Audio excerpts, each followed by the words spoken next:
मित्रहो, आपण वाचतो आहोत के. शिरवाडकर यांनी लिहिलेल्या शेक्सपियरची महत्तता या लेखाचं दुसरा भाग.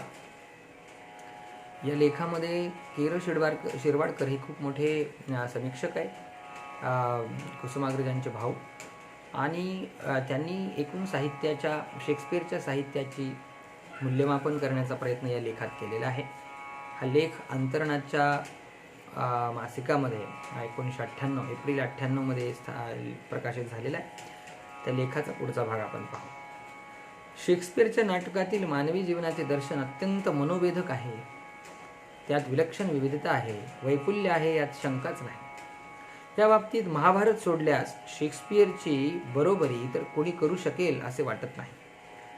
प्रीतीच्या ज्वालेत पतंगासारखी झेप घेणारा भावना प्रधान तरुण रोमिओ, प्रीतीच्या ज्वालेत लोभीपणाची परिसीमा सहजपणे गाठणारा निर्दय शॉयलॉक, हास्याचे भुईनळे उडवणारा फॉलस्टाफ, क्रूरकर्मा तिसरा रिचर्ड, लाजरी बुजरी मिरांडा, खोडकर खेळकर रोझॅलिन, बुद्धिमान पोर्शिया, तत्वनिष्ठेत हरवलेला ब्रुटस आणि वासनेत हरवलेला अँटनी, दबबिंदूसारखी स्वच्छ निरागस डेस्डिमोना, तर फेसाळलेल्या मादक मदरेसारखी क्लिओपॅट्रा, जीवनाच्या गुंतागुंतीने अगतिक झालेला हॅम्लेट, महत्वाकांक्षेच्या अफाट गतीने जीवनपथावर फरफटत जाणारा मॅकबेथ, कृतज्ञतेच्या आघाताने वेडा झालेला अहंकारी राजा लिअर. शेक्सपियरचे नाट्यविश्व किती सुष्ट, दुष्ट, मंगल अमंगल, ध्येयवादी, विश्वासू, विश्वासघातकी, धार्मिक, नीतिवान, व्यवहारी, ढोंगी, प्रेमळ, ज्ञानी, अज्ञानी लोकांनी भरले आहे. Here is God's plenty. इथे आहे ईश्वर निर्मित विपुलता. पण शेक्सपियरच्या नाटकात मानवी जीवनाचे दर्शन म्हणजे स्थिर चित्रण नाही. रंगभूमीवर आपल्यासमोर धागे विणले जातात, गाठी पडतात, सुटतात अथवा तुटतात. जीवन उभे राहते, ते कधी स्थिर होते तर कधी नष्ट. शेक्सपियरचे विश्व विविध माणसांनी आणि माणसांच्या विविध वर्तनांनी गजबजलेले आहे. त्यांच्या अपेक्षित आणि अनपेक्षित वागण्यातून परस्पर संबंधांना नाट्यमय कलाटण्या मिळतात, हेही खरे आहे. पण शेक्सपियर केवळ मानवी स्वभावाच्या दर्शनावर अवलंबून राहत नाही. मानवी जीवन म्हणजे भोवतालच्या परिस्थितीशी येणाऱ्या संबंधांचे फलित. परिस्थितीच्या प्रवाहातील माणूस हा शेक्सपियरच्या नाटकाचा विषय. म्हणूनच शेक्सपियरचे नाटक असंख्य नाट्यमय प्रसंगांचे अविस्मरणीय भांडार झाले आहे. उदाहरणार्थ, मर्चंट ऑफ व्हेनिसमधील खटल्याचा प्रसंग, त्यामधील शॉयलॉकची निर्दय हुशारी व हजरजबाबीपणा, सूड घेण्याची जिद्द आणि ह्या सर्वांना तोडीस तोड म्हणून पुढे येणारी पोर्शियाची अचाट बुद्धिमत्ता, शायलॉकच्या स्वतःच्याच जाळ्यात पकडण्याची विलक्षण हुशारी आणि त्याने दया दाखवावी म्हणून केलेलं द क्वालिटी ऑफ मर्सी हे भाषण, हा सारा प्रसंगच मुळी अविस्मरणीय झाला आहे. ज्युलियस सीझर हे सुद्धा अशाच अविस्मरणीय प्रसंगाने भरलेले एक नाटक. सीझरवर प्राणसंकट येणार म्हणून त्याने सिनेट सभेला जाऊ नये असं त्याची पत्नी त्याला विनवते, तेव्हा सीझरचे आत्मविश्वासाने भरलेले उत्तर, प्रत्यक्ष सिनेटमध्ये झालेला त्याचा वध, ब्रुटसने केलेल्या वारानंतरचे सीझरचे व्यथित उद्गार, ब्रुटस यू टू, त्याच्या वधानंतर ब्रुटस आणि अँटनी यांची अंत्यसंस्काराची भाषणे, हे सगळे पाहताना आणि ऐकताना मन नेहमी संवेदना शक्तीच्या टोकावर टांगलेले असते. प्रत्येक प्रसंग म्हणजे माणसाची इच्छाशक्ती आणि भोवतालची परिस्थिती यांच्यामधील प्रभुत्वासाठी होणारा संघर्ष. हॅम्लेटची सुरुवातच मोठी वेधक आहे. नॉट अ माउस स्टरिंग अशी भयान रात्र.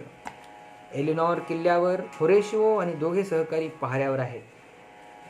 आदल्या दिवशी दोघांनी हॅम्लेटच्या वडिलांसारखेच दिसणारे पिशाच्च भटकताना पाहिले आहे, पण होरेशिओचा असल्या भाकड कथांवर विश्वास नाही. तेवढ्यात पिशाच्च पुन्हा येते जाते. होरेशिओ सकट सगळे स्थिमित होतात. डेन्मार्कच्या परिस्थितीबद्दल ते बोलतात आणि पिशाच्च पुन्हा येते. वास्तव शक्ती आणि वास्तवातीत शक्ती दोन्ही मिळून माणसांच्या जगात भोवरे निर्माण करायला लागतात आणि आपली खात्री होते की एक तुफान येऊ घातले आहे. जेव्हा जेव्हा प्रसंग अत्यंत नाट्यपूर्ण असतो तेव्हा तेव्हा शेक्सपियरचे काव्य अतिशय उत्कट होते. ह्याचे उत्कट उदाहरण म्हणजे ऑथेल्लोच्या शेवटच्या अंकातील डेस्डिमोनाच्या वधाचे दृश्य. डेस्डिमोनाचा वध करण्यासाठी मध्यरात्री ऑथेल्लो शय्यागृहात येतो. ती निरागस स्त्री गाढ झोपलेली, जवळ मेणबत्ती जळते आहे. खिडकीतून आकाशात चमकणाऱ्या तारका दिसत आहेत. ऑथेल्लो म्हणतो, "It is the cause, my soul. Let me not name it to you, you chaste stars. It is the cause. Put out the light and then put out the light." तिची जीवनज्योत मालविण्याचा निर्णय, त्या कारणाचा उल्लेख, पण निष्कलंक शुद्ध चांदण्यापाशी त्याचा नामनिर्देशही नको. आपल्या आत्म्याला पटविण्याची पाळी, हातातील ज्योत आणि शय्येतील जीवनज्योत यांची तुलना सारे भोळवून टाकणारे आहे. किंग लिअरच्या शेवटच्या अंकात तर आपल्या अश्रूंच्या सरितेपाशीच वेल ऑफ टीअर्स येऊन पोहोचतो. लिअर आणि कॉर्डेलियाची भेट, मितभाषी कॉर्डेलियाचे प्रेमळ शब्द, दोघांचे कैद होणे, लिअरचे "no no no, let's away to prison" हे लहान मुलासारखे उद्गार, कॉर्डेलियाचे वध आणि लिअरचे ब्रॅडलीच्या शब्दात काव्याच्या अत्युच्च शिखरावर पीक ऑफ पोएट्री नेणारे उद्गार. "No no life, why should a dog, a horse, a rat have life? And thou no breath at all. Thou will come no more. Never, never, never, never, never. Pray you undo this button." Clear मनावरील दुःखाच्या प्रचंड मानसिक तणावाला छातीवरील कोटाची buttons मोकळी करून शारीरिक पातळीवर दुःखाचा परिहार शोधतो. त्याच्या शेवटच्या शब्दात विराटता, कारुण्य, शोकात्मकता, वैफल्य अशा विविध भावांचे परिसस्पर्शी, हृदयस्पर्शी मिश्रण झालेले आहे. आणि साध्या परंतु परिणामकारक शब्दात शेक्सपियरने ते पकडले आहे. पण वातावरणाला काव्याने रेखीवपणे शब्दांकित करण्याचे अलौकिक सामर्थ्य जागोजागी दिसते ते मॅकबेथमध्ये. या नाटकाचे सामर्थ्य नैतिक समस्येच्या विवरणात अथवा महत्त्वपूर्ण आशयापेक्षाही वातावरण निर्मितीत आहे. भयप्रद गूढतेचे दाट धुके साऱ्या नाटकाला गुंडाळून टाकते. सारी कृती अंधाऱ्या वातावरणात घडते. सबंध नाटकात फक्त 2 वेळा सूर्यप्रकाश आहे. मध्यरात्रीचा किर्र अंधार, घनदाट अरण्य, भूते, चेटकिणी, चित्कार करणारी घुबडे आणि वटवाघुळे ह्या साऱ्यांची सृष्टीचा ताबा घेतला आहे आणि माणसांनीही त्यांच्या मार्गदर्शनाचा स्वीकार केला आहे. पावलोपावली हादरून टाकणारे प्रसंग तितक्याच हादरून सोडणाऱ्या शब्दातून उभे राहतात. 5व्या अंकातील पहिले दृश्य, लेडी मॅकबेथ हातात मशाल घेऊन झोपेतच चालत येते. ती स्वतःशीच बोलते. हा सीन स्लीपिंग वॉकिंग सीन म्हणून खूप प्रसिद्ध आहे मॅकबेथमध्ये. ती म्हणते, "Hell is murky, fie, my lord, fie, a soldier and afeared? What need fear who knows it, when no one can call our power to account? Yet who could have thought that the old man can have had so much blood in him?" याचा मराठीत अर्थ आहे, नरक आहे काळा धुसर, छी महाराज छी. शिपाई गडी आणि घाबरता? कुणाला कळले तरी भ्यायचं काय कारण? आपल्या सत्तेला कोण जाब विचारणार? तरी म्हाताऱ्याच्या शरीरात एवढं रक्त असेल याची कुणी कल्पना केली असती. आणि ती पुढे म्हणते, "Here is the smell of the blood still. All the perfumes of Arabia will not sweeten this hand. Oh, oh, oh." अजून हा रक्ताचा वास, अरेबियाची सारी अत्तरं ह्या हाताला सुगंधी करू शकणार नाही.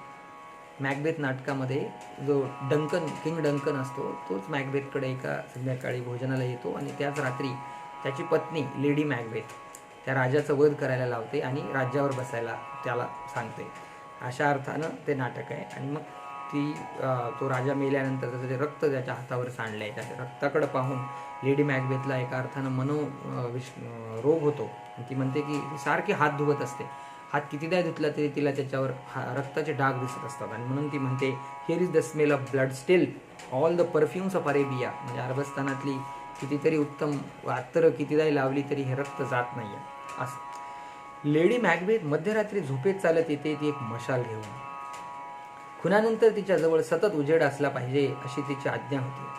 ती येते हात पुसत, कारण डंकनच्या रक्ताचे हातावर डाग आहेत असा तिला भास होत असतो. झोपेत नेनिवेत दडलेली पिशाच जागी होतात आणि तिला चालवतात, बोलते करतात. झोपेने जागृतीवर मात केली आहे आणि सतसत विवेक बुद्धीच्या थडग्यात कोंबलेली पिशाच नाचू लागली आहे. सारेच भेसूर भयंकर. शेक्सपियरचे जग म्हणजे स्थिर चित्रण नाही आणि त्यातील माणसं केवळ सद्गुणांचे किंवा केवळ दुर्गर्दनांचे ढोळ पुतळे नाही.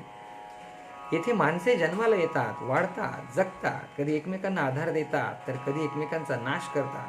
कुणी प्रेमाने तर कुणी द्वेषाने भारलेले आहे, कुणी स्वार्थी तर कुणी त्यागी, सगळे एकमेकात अडकलेले. साऱ्या जीवनाला कधी सुखाच्या स्वार्थाकडे नेणारे तर कधी संपूर्ण विनाशाकडे यात्रेचा शेवट होतो, कधी प्रेमपूर्ती तर कधी मृत्यूतो.